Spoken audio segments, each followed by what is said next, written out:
आज हम उस भारत की बात करेंगे जहाँ पे 99 बेईमान फिर भी हमारा देश महान।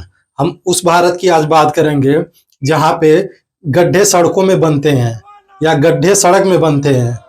उस भारत की हम बात करेंगे। हम उस भारत की बात करेंगे जहाँ 75-77 साल हो गए हमारे देश को आज़ाद हुए, लेकिन फिर भी गुलामों की तरह जनता जी रही है। आज हम उस भारत की बात करेंगे जहाँ पे जो जितना बड़ा नौकर चुना जाता है वो उतना बड़ा ही तानाशाह होता है। हम आज सभी पार्टियों के बारे में बात करेंगे और ये वीडियो आपको जरूर रुक करके कुछ समय तक जरूर देखना चाहिए ताकि आपको समझ में आए कि आपके साथ क्या हो रहा है। आप मालिक होकर के इस देश के किस तरह से गुलामी में जी रहे हैं। अगर ये वीडियो पसंद नहीं आया तो कमेंट बॉक्स खुला है, आप जो चाहे वो कर सकते हैं, लेकिन कुछ समय जरूर दीजिए इस वीडियो के लिए। मेरा नाम है सलीम अंसारी और आप देख रहे हैं सलाम इंडिया लाइव। हमारे देश में सड़कें गड्ढों में बनती हैं या गड्ढे सड़कों में बनता है।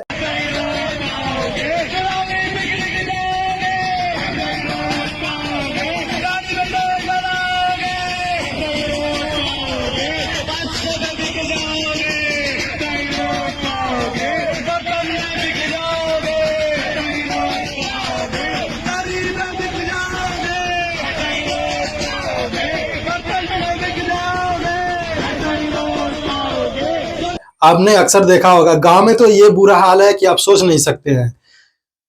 सड़कों पे पानी, नाली के नाम पे जिस प्रधान को हम चुन के भेजते हैं, जिस प्रधान को हम चुनते हैं अपने गांव में, वो प्रधान अपना जेब भरने में, ये तो प्रधान की बात है, वो प्रधान जेब भरने में इतना लग जाता है कि जो नालियों में पानी बहनी चाहिए वो सड़कों में पानी बह रहा है। अब बताइए, अब सोचिए इस बात की कि इतने छोटे लेवल पर अगर प्रधानई में इतना परेशानी हो रहा है तो जो बड़े लेवल पे नेता हैं, मैं सभी पार्टियों की बात कर रहा हूं, चाहे कांग्रेस हो, बीजेपी हो, आरजेडी हो, मतलब कोई भी पार्टी हो, भारत की कोई भी छोटी से छोटी पार्टी हो या बड़ी से बड़ी पार्टी हो, सभी पार्टियों की आज मैं बात कर रहा हूं। उन्होंने सिर्फ अपना बनाया है, लेकिन जनता ने जिसने चुना, जो चुनाव करके भेजे, उनका क्या? तानाशाही की हद हो गई है। जो जितना बड़ा नौकर है वो उतना बड़ा तानाशाह बन के बैठा है इस देश में। आप जाइए, कोई भी अगर परेशानी है आप पुलिस के पास जाइए, पुलिस आपकी सुरक्षा के लिए बनी है, लेकिन आप समझ सकते हैं, आप देख सकते हैं, अगर 100 नंबर पे फोन करिए, आकर के आप ही को धमका करके जाएगा पुलिस। पैसे तो आपको देने ही पड़ेंगे। हम आज उस भारत की बात कर रहे हैं जहां पे संविधान तो लागू होता है, लेकिन किसके लिए लागू होता है पता नहीं। जहां पे 1 रुपए में हजारों एकड़ की जमीन लीज पे दे दी जाती है। हम उस भारत की बात कर रहे हैं जहां पे 70 सालों तक बताया जाता है, 70 साल तक कांग्रेस राज किया, लेकिन अभी का वैसा है। हम चुन करके भेजते हैं अपने नेताओं को, लेकिन नेता के बेटे कहां पर हैं? विदेशों में पढ़ाई कर रहे हैं, अच्छी पोस्ट पे हैं, नौकरियां कर रहे हैं, लेकिन जो चुन करके भेज रहा है, जो अपने लिए नौकर रखा है, सोचिए, जो चुन करके भेजा है वो मालिक है, लेकिन वो आज किस स्थिति में है कोई देखने वाला नहीं है। उसको नौकर बना के रखा गया है इस देश में। जो जितना बड़ा नेता है वो उतना बड़ा जेब में रख रहा है, अपनी आमदनी रख रहा है, बिटोर रहा है। सैलरी अलग से चाहिए, फोन का अलग से पैसा चाहिए। एक बार अगर कोई नेता जीत जाता है, एमपी एमएलए बन जाता है, आजीवन उसको पैसा मिलता रहता है।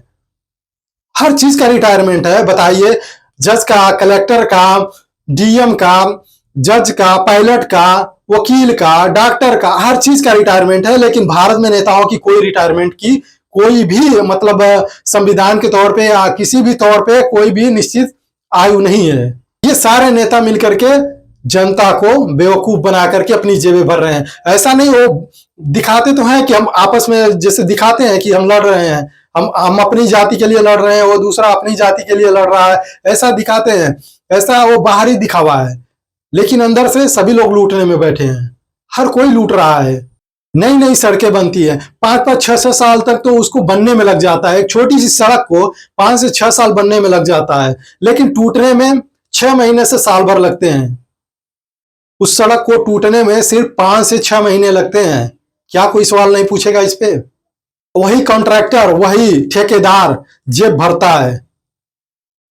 उसको तो नौकरी ही दिए थे ना, वो तो नौकर बन के आया था आपका रोड बनाने के लिए, लेकिन इतना अमीर कैसे हो गया? इतना पैसा उसके पास कैसे आ गया? ये किसका पैसा है जा रहा है उसके जेब में? ये आपका पैसा है, हमारा पैसा, आपका पैसा, आपके टैक्स का पैसा है। लेकिन हमें तो लड़ना है हिंदू मुस्लिम में, हिंदू मुस्लिम करना है। अब बताइए, पेट्रोल का कीमत 90-94 रुपए, 94-95 रुपए लगभग मिल रहा है। ये उत्तर प्रदेश का, ये उत्तर प्रदेश की स्थिति है। 90 से 94 रुपए पर लीटर पेट्रोल मिल रहा है। लेकिन वही पेट्रोल तो मुसलमानों को भी 90-95-94 रुपए लीटर मिल रहा है। वही पेट्रोल हिंदू का भी वही रेट लग रहा है। तो लड़ना क्यों? क्यों लड़ रहे हैं आखिर? नेता तो अपना फायदा उठाएंगे। नेता का बच्चा कभी आकर के कोई भीड़ में शामिल हुआ है? अरबों के साथ में उनका बिजनेस है। वो मुसलमान नहीं है, अरब मुस्लिम नहीं है, लेकिन उनके साथ में अच्छा व्यवहार है, अच्छा ताल्लुक है। आपस में बिजनेस कर रहे हैं और आपको भड़का रहे हैं कि ऐसा हो गया है, वैसा हो गया है, खतरे में फलाना ढिमकाना। कहां पे खतरे में है? इससे पहले तो खतरे में नहीं था। तो ये समझने वाली बात है। मुद्दा से भटकाया जा रहा है लोगों को, और लोगों को जब तक लोग जाति के नाम पर वोट देते रहेंगे तब तक ये स्थिति नहीं बदलने वाली। आप मालिक थे लेकिन नौकर बन के रह गए हैं, अपने ही देश में नौकर बन के रह गए हैं। जिस पुलिस को आपकी सुरक्षा में रखा गया है वही पुलिस आती है, 4 गालियां आपको देती है, 4 गालियां देने के बाद पैसा भी लेकर के जाती वही पुलिस। मैं सभी पुलिस वालों को ऐसा नहीं बोल रहा हूं, लेकिन अधिकतर ऐसा होता रहता है। आप फोन करते हैं, आप किसी मजबूरी में है, चालान तक तो ठीक है, मान लीजिए चालान हो रहा है, सरकार के पास जा रहा है पैसा, लेकिन चालान के अलावा जो स्थिति बन रही है किस प्रकार से जस्टिफाई करेंगे? लोगों की सुरक्षा करने के लिए पुलिस आई थी, पुलिस बना था लोगों की सुरक्षा के लिए, लेकिन किसकी सुरक्षा कर रही है? अमीरों की सुरक्षा कर रही है। अगर आपके पास पैसा नहीं है तो आपका कोई नहीं सुनने वाला है, चाहे नेता हो, चाहे विधायक हो, चाहे मंत्री हो, चाहे पुलिस हो, यहां तक कि चपरासी भी आपका नहीं सुनेगा। जो पानी नालियों में बहनी चाहिए थी वो सड़कों में बह रही है। जो गड्ढा पहले होना चाहिए वो सड़कों में हो रहा है। जो सड़क बनने से पहले गड्ढे होने चाहिए थे वो सड़क बनने के बाद गड्ढे हो रहे हैं। कब आए हो? रोज आ रहे हो? ये नहीं दिख रहा है आपको? सरकारें, ये सरकार नहीं, हम सभी सरकारों की बात कर रहे हैं। तमाम वादे करते रहे हैं अब तक, लेकिन क्या वादा पूरा किया? शिक्षा के नाम पे अपने बच्चों को विदेशों में भेजा जाता है पढ़ाई के लिए, लेकिन सरकारी स्कूलों में जाकर के देखिए किस प्रकार से क्या स्थिति है। एक एक टीचर हैं, 4-4, 5-5 क्लासेस संभाल रहे हैं, वो भी पढ़ाई नहीं हो पा रहा है। जो मिड डे मील मिलना चाहिए उनको वो भी नहीं, वो भी गायब है। कहीं पे दूध नहीं, फल नहीं, मेनू के हिसाब से खाना नहीं। ये जिम्मेदारी किसकी है? जिसको चुन करके भेजे थे उसकी जिम्मेदारी है ना, उन अधिकारियों की जिम्मेदारी है ना, जो आपके पैसे से अपनी जेब भरते हैं, आपके टैक्स से पैसे से वो अपनी जेबें भरते हैं, उनकी जिम्मेदारी है ना। लेकिन कितनी जिम्मेदारी निभाते हैं वो? कभी जाति के नाम पर, कभी वर्ग के नाम पे, कभी स्टेट के नाम पे, राज्य के नाम पे लड़ाइयां होती रहती हैं।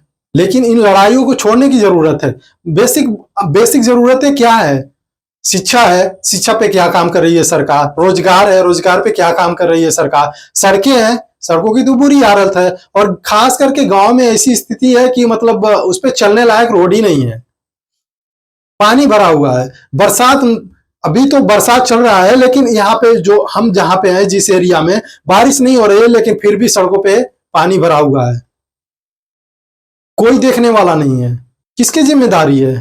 हम उस भारत की बात कर रहे हैं जहां पे बातें तो बहुत होती हैं, कानून भी बहुत सारे हैं, लेकिन लागू किस पे होता है और कितने लागू होते हैं, ये बहुत बड़ी बात है। चुनने से पहले आप जरूर देखें, किसी भी आप अपनी मन पसंदीदा कोई भी पार्टी को आप चुन सकते हैं, लेकिन उससे पहले जरूर 1 मिनट सोच के देखें कि क्या स्थिति है हमारे एरिया की, और क्या शिक्षा पे काम हो रहा है, क्या रोजगार पे काम हो रहा है, क्या आपकी आने वाली पीढ़ी सह पाएगी ये सारा। सबसे पिछड़ा क्षेत्र हमारा है महाराजगंज, मैं महाराजगंज जिले से हूं, सबसे पिछड़ा क्षेत्र है। आप सड़कों का जायजा जाकर के ले लीजिए, कहीं भी कोई भी नई सड़क बनी हो, मैं एनएच की बात नहीं कर रहा हूं, पीडब्ल्यूडी या जो ग्रामीण एरिया में जो भी अगर सड़कें हैं वहां पे आप जाकर के देख लीजिए, या आप अगर ग्रामीण क्षेत्र से हैं तो आपको खुद समझ में आएगा। कि आपके एरिया की सड़क कैसी है। आखिर किसकी जिम्मेदारी है? टैक्स तो आपको पूरा देते हैं, सहूलियतें क्यों नहीं मिल पाती हैं? सारी सहूलियतें सिर्फ जाकर के शहरों में क्यों बस जाती हैं? हम भी तो टैक्स देते हैं। हमारे एरिया का विकास क्यों नहीं होता? वो हम अपने एरिया का विकास कैसे कराएं? किससे जाकर के कंप्लेन करें? क्या विधायकों की, सांसदों की या सरकारी कर्मचारियों की कोई जवाबदेही नहीं है? क्या बस वो अपना पेट भरते रहेंगे, जेब भरते रहेंगे? ये सवाल उठता है और सवाल आपको जरूर पूछना चाहिए। हजारों करोड़ों आते हैं गांव के लिए, शहरों के लिए, आखिर ये पैसा जाता कहाँ है? काम क्या होता है? एक नाली बनाने के लिए कई कई लाख रुपए आ जाते हैं, लेकिन नाली आज खड़ी होती है, 15 दिन बाद, 1 महीने बाद टूट जाती है नाली। तो इस पे तो सवाल बनता है ना। सफाई कर्मचारी आता है, कभी सफाई करके नहीं जाता है, ये तो सवाल बनता है ना। टैक्स तो आप ही दे रहे हैं, तो सवाल तो आप ही पूछेंगे ना। तो सवाल पूछना चालू करिए और अपने हक की बात करिए और बने रहिए हमारे साथ में। मेरा नाम है सलीम अंसारी और आप देख रहे हैं सलाम इंडिया लाइव। कमेंट करके जरूर बताइए आपके एरिया का क्या हाल है। तब तक के लिए बने रहिए, शुक्रिया।